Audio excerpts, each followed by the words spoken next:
Hello and welcome to the third dialogue at Soft Spaces. Today's theme is absolutely critical because we happen to be, quite by coincidence, having this interaction in the immediate backdrop and aftermath of the horrific terror attacks in Pahalgam and the activities and events since.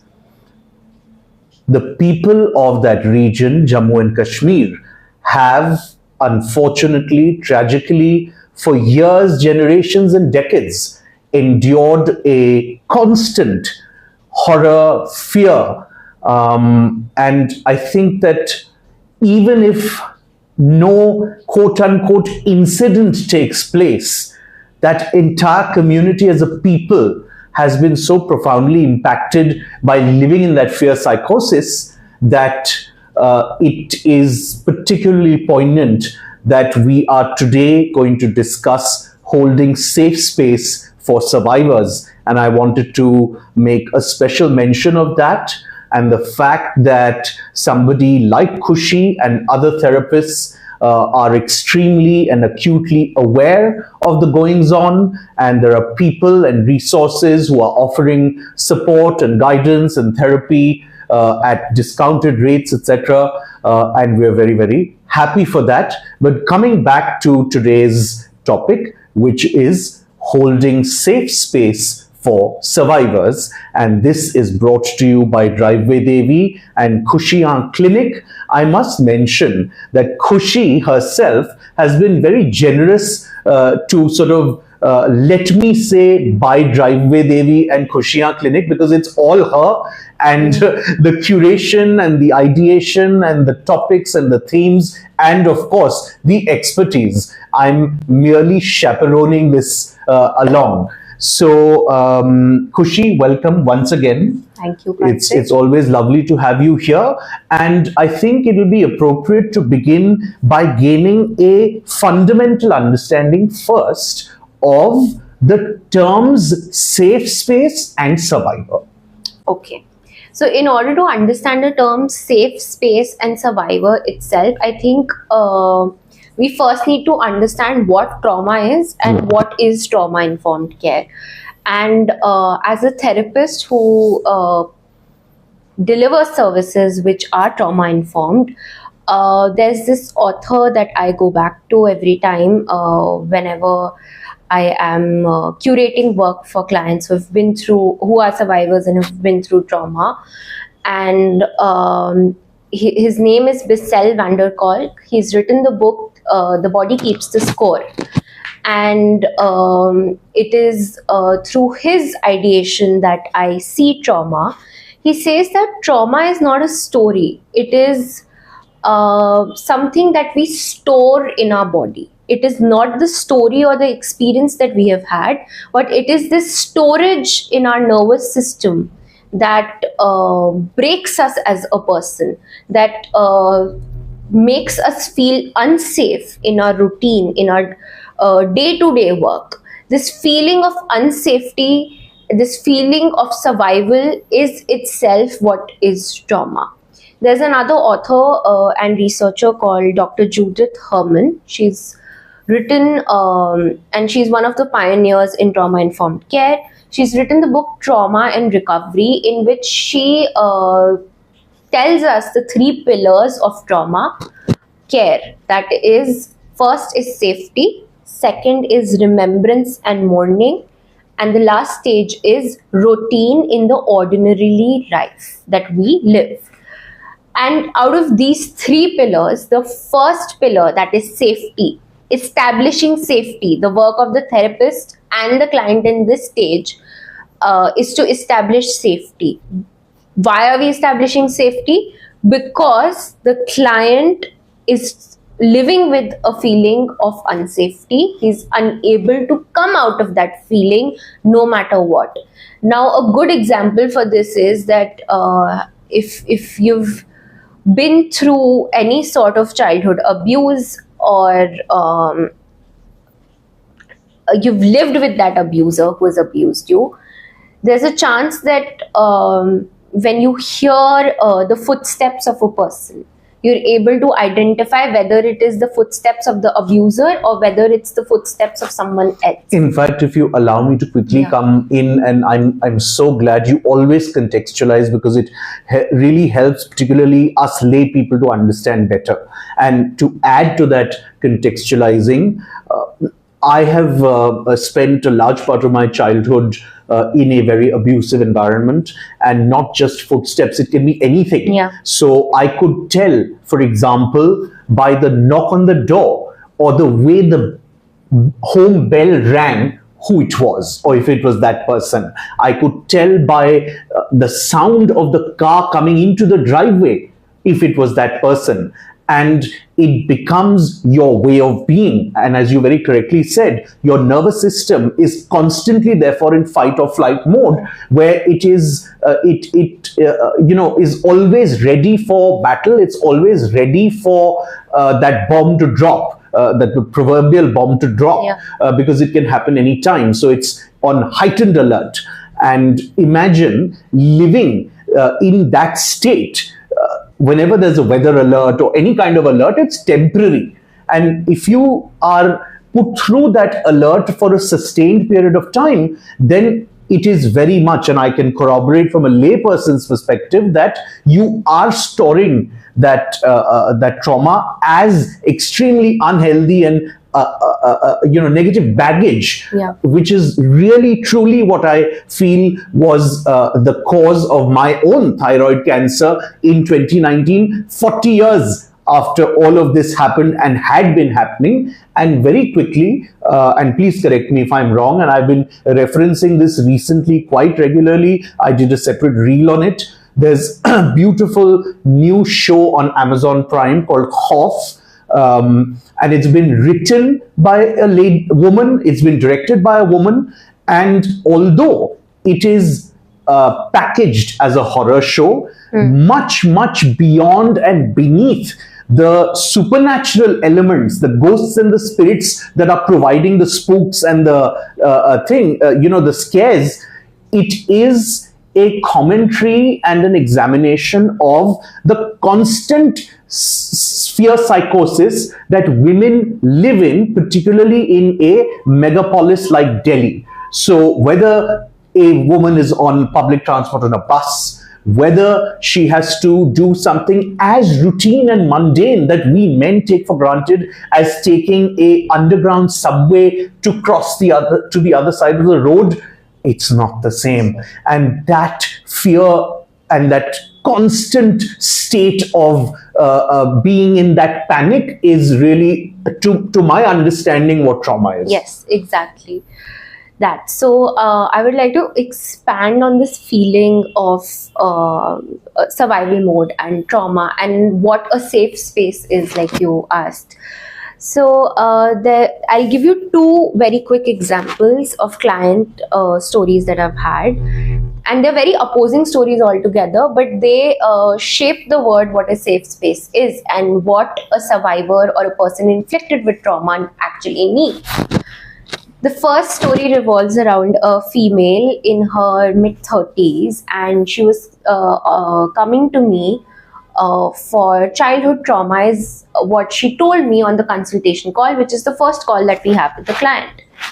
Now, it's been 5 sessions, and we've been having conversations and building rapport around all the stuff in the world apart from why she's coming to therapy for. And it is, I think this is the 5th session that is taking place, and I asked her about her cat Jerry, and I mentioned his name, and she was taken aback. She was surprised as to, because previously in the session she is very fleetingly mentioned, and this is not to me, this is to the cat, that she's given the instructions that Jerry, sit and wait, and I'll get back to you in some time, I'm on a call right now. And I asked her that where's Jerry today, and how's he doing, and how does it feel like to be a pet mom. And she's completely taken aback, because she has not consciously, of course, stated and Jerry has not been a part of our conversations. So she's shocked and she's asking, how do you remember his name? You heard, you listened to his name, you listened to what I was saying. And it is in the 7th session, one session later, that she opened up about her trauma. And when I asked her that, why do you choose today as the day to talk about what happened to you and what are the events that took place in your life? So she said that you listened, you heard, and you noticed that one thing that came out of my mouth. And I could see that you're observing, you're listening, and you're there. You're not going away. So you're there. Present. You're present. And this brings in the topic that when we're dealing with trauma and we're trying to provide a safe space for victims or survivors, it is stability that needs to be there. It is stillness at times that needs to be there, and we need to work at the pace that they want to work, and not what a statistic is saying or a data is saying or what we want as therapists. That let's rip open this journey, and we'll as a therapist sometimes you're way too eager that I'm going to heal this person. Correct. But in that you're forgetting to provide that holding space that is needed to get on that path, because you might already be on that path but your client is not. They're waiting, they're still. The second story that comes to my mind when I would like to describe what is safe space is that of a client in his mid-40s, and he was going through a lot in his present life, which was also connected with the past traumatic events that took place in his childhood. And he told me that I've been through, I'm a CSA survivor, and CSA is childhood sexual abuse, and I'm a CSA survivor, and I would like to keep therapy sessions with you. And I said, all right. And we begin sessions, and 4 sessions have taken place essentially with me. This is just for me. I'm not talking about other psychotherapists over here, but I like to keep the first 4 sessions as sessions for rapport building and trying to understand the pace, the stability, the mood, the comfort with the client. Now, this client was doing the complete opposite of what the previous client was doing, because he's telling me all the graphic and gruesome details as to how his abuse took place, when it took place, what was the time. He painted the whole picture for me. And in the 4th session, he told me very unnerving details as to the extent of the assault and who did it to him. So it was his father. And when he stated that all of this that I've told you was done by my father, and I stayed with him, I held that space for him, and he just told me, you're not shocked. Why are you not shocked? You're unshocked. Why is it that you're not taken aback? And that is when he could see that she can take it, and she can provide that space for me despite all the goriness that has taken place in my life. And there's also the people who've been through trauma and they are survivors. They're also very sensitive to other people because they don't want to disturb other people. So they are also living with that guilt that if I tell this to someone, how are they going? Like, it's going to spoil their I'll burden them, and So he did that, and then I stayed on, and I'm still his therapist, and we are still working through. We are on that journey, and it's that again that steadiness that I provided for him there. Those are both genuinely beautiful and extremely important examples, because what I'm now beginning to understand, which obviously had been implicit in my own therapy with my therapist, but the value in holding is a very, very important concept. very quickly, because I know that this can go on and on, but there is a lot of misunderstanding and, more than that, misuse of terms specifically such as trauma and survivor. Now, in common parlance, survivor would be somebody like myself, cancer survivor, theek hai. And trauma is something that I see being really, really casualized and diluted and used, thrown around. Kuch bhi ho gaya, oh my God, he's traumatized and she's traumatized. So very quickly, what constitutes, from a psychological standpoint, trauma, and who is a survivor of what all? Okay, so I'm going to be very vague over here because nobody can define what trauma is. So again, going back to the first definition or ideation that I follow as a psychologist, is anything that is overburdening your nervous system and is putting you into survival mode is trauma. Whether it was a loud voice, whether it was a slap, whether it was a scenario of molestation that happened to you, anything that is putting you into survival mode, that is heightening your senses, that is making you hyper vigilant, is trauma for me. But that makes a lot of sense, because it's a very objective way of looking at it, because everybody's trauma will be different, or different sources or different things will be traumatic to different people. And so I think as long as you feel that feeling of dread and impending doom, that is when you need, whenever you're feeling that overwhelmed, that overburden, when you feel that you're constantly in a state of worry, anxiety and nervousness, that is when you yourself should take that step and ask for help from a therapist, from an institution that provides mental health care. And we as therapists, as counselors, as psychologists can help you out. But to trivialize the term to, this XYZ thing happened and I was a witness to this, and using it casually and crassly is not, of course, something that I also stand for. And I also see it happening a lot. So that is why this distinction, that if your nervous system is overburdened or overwhelmed, is when you should take that decision to go and see someone.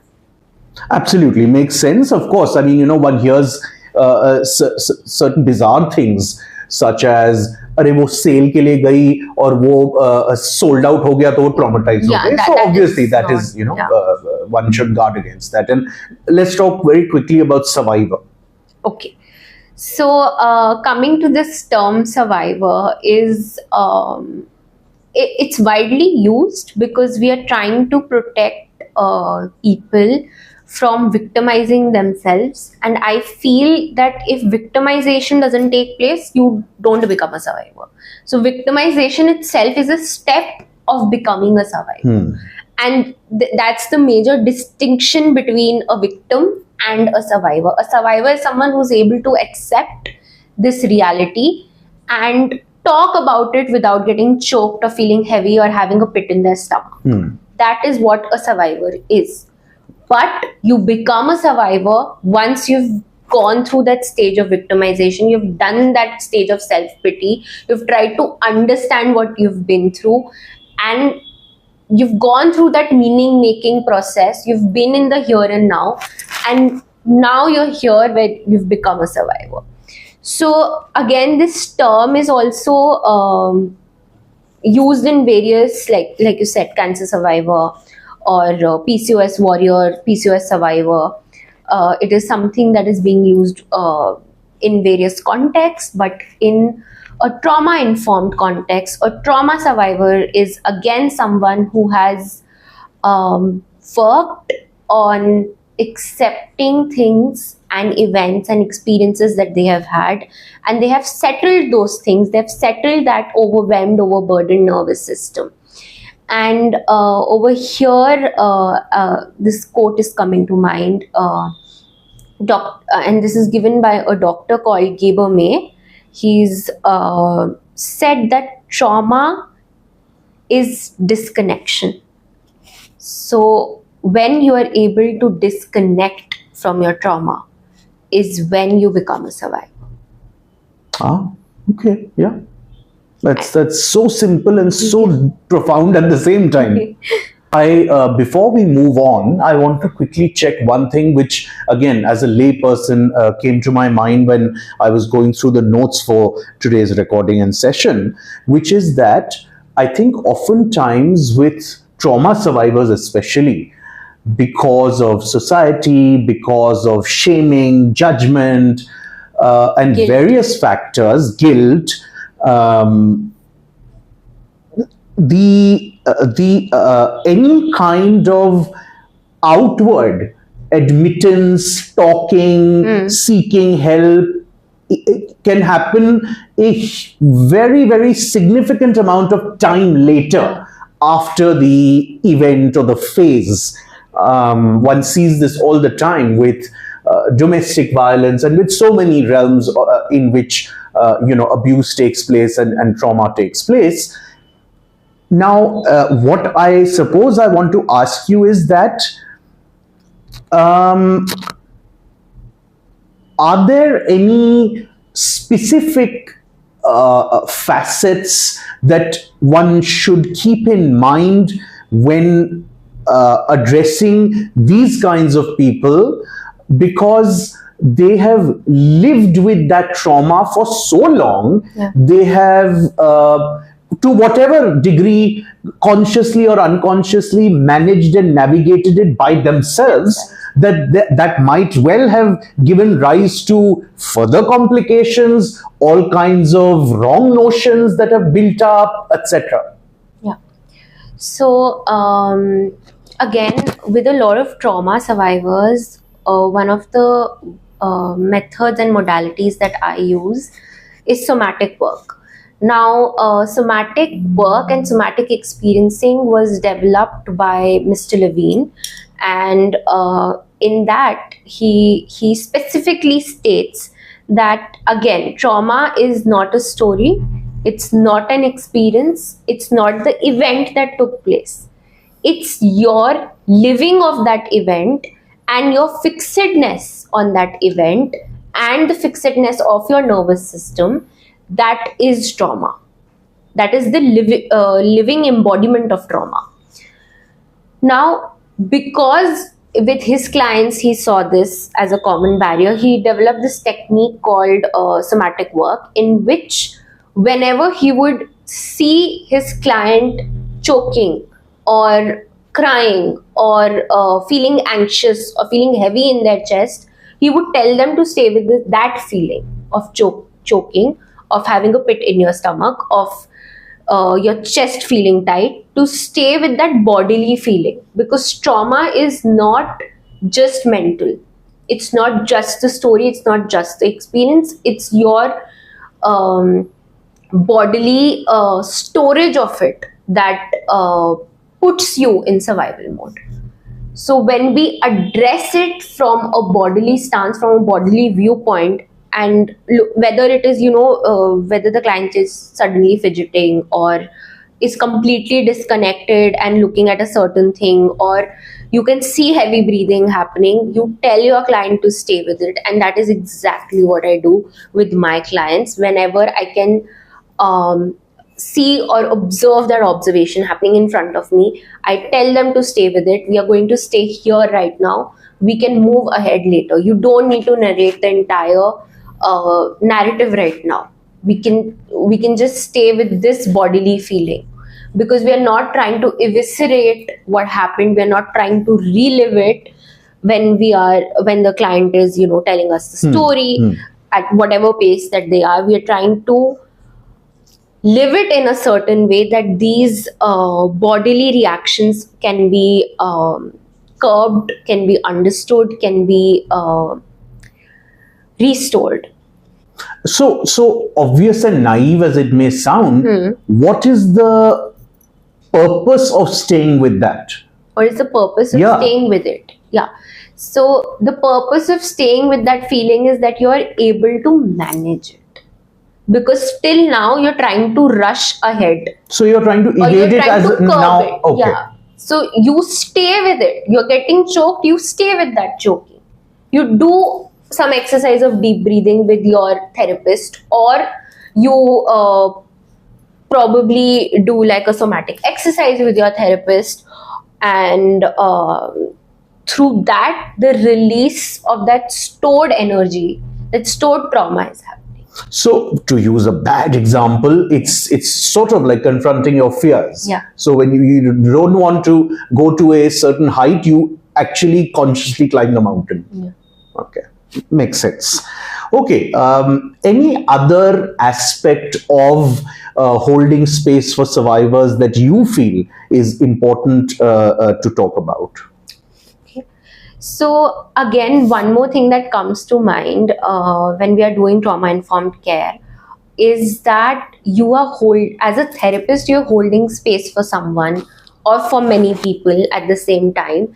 And because it's not easy to sit through those sessions, to listen to those narratives, to make those observations in another person's body, to restore their narratives, there is also a lot of you know what the Instagram language of it is trauma dumping that is happening in that session. So as a therapist, there are a lot of us who forget to take care of ourselves. So there are peer support groups, there are supervision spaces where that feeling of overwhelm that you also have after the session, that oh my god, this person has gone through so much and I'm the person responsible to restore their nervous system, or try to be on this journey with them, because it's not easy.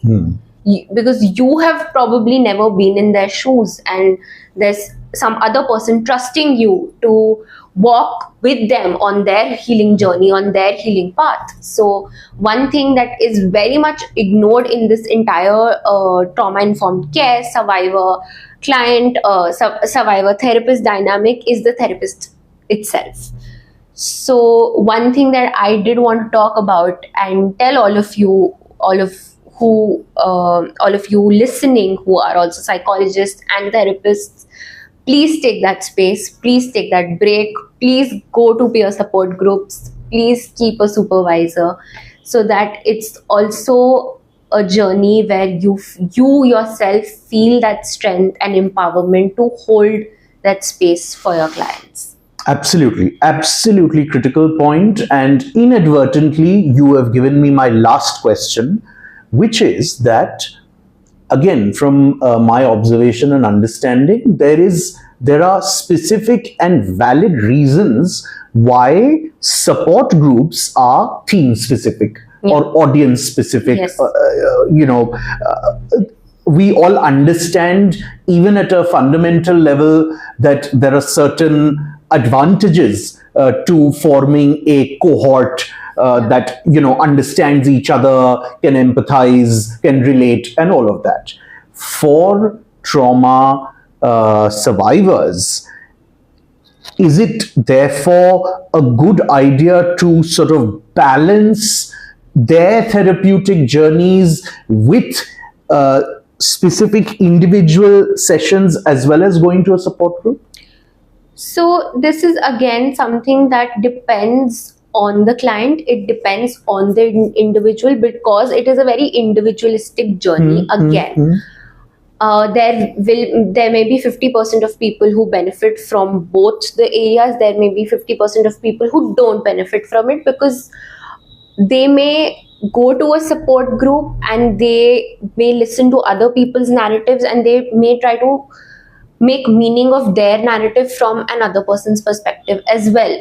So there can be an overlap, there can be an overburden, because they themselves are going through something very burdensome in itself, and hearing to other people's narratives can help to people who are again trying to find any meaning, and they're trying to also be a support for other people because they have been through something so gruesome or unnerving that that feeling of compassion comes in. But there are also people who are, their nervous system is so overburdened that they cannot take the burden of other people and hear those narratives. Makes sense. Yeah. I mean, I suppose. Again, a very good example of this is I feel me myself as a therapist, I avoid news. I don't read the news. And there are, like, of course, my parents, my friends, my grandparents, they're like, how can you not read the news? I mean, everybody reads the news. There may be a few headlines that you read, but it's just so depressing. Some girl being raped in some part of the country. There is war happening in the world. And especially the past 1 week, again, with the news and the uncertainty that we were living in, was I was avoiding it to my core, that I will not. But of course, as my therapist self came up, and I did provide that option of low-cost therapy with me, because I wanted to be there for the people. However, there is only so much that I myself can take. So I also know a lot of other people, a lot of other women specifically, who avoid reading the news because either it's honor killing, or it's a rape case, or it's a posh case. It's something or the other related to sexual assault, sexual harassment, and women being used as a sexual object, that they don't feel like opening the newspaper and reading the news. And there are people who come and tell us, oh, you can read the sports section, or you can read, the business or economic times. And it just doesn't happen, because there also, somewhere or the other, the sexism thing just phases right in. And so it's rampant. We've seen what's happening with the entire wrestlers. That's embroiled in sex. We see cases of corporate scandal all the time, which again. But anyway, coming back very quickly to the point that we were discussing, it makes perfect logical sense. It really boils down to the makeup and disposition of that individual. But I think at a very primal level, what it probably does is certainly this feeling that many individuals have, that, oh my God, I'm alone. At least you know that, okay, fine, it's not just you. There are others as well. So I think that's important and always helpful. Well, it's been, as usual, a wonderful, wonderful discussion, a very important one. In my own view, probably the most important one we've had yet, because unfortunately, we are absolutely inundated and surrounded by people who have endured trauma. In so many cases, they don't even recognize it for that very same reason, where it's been made part and parcel of, oh, this is life and conditioning and things like that. So I hope that more and more people recognize it, identify it, have the wisdom to sort of call it out in themselves, and then take certain proactive action to address and feel wonderfully liberated and freed. Thank you very much. Thank you. And we will see you in the next one.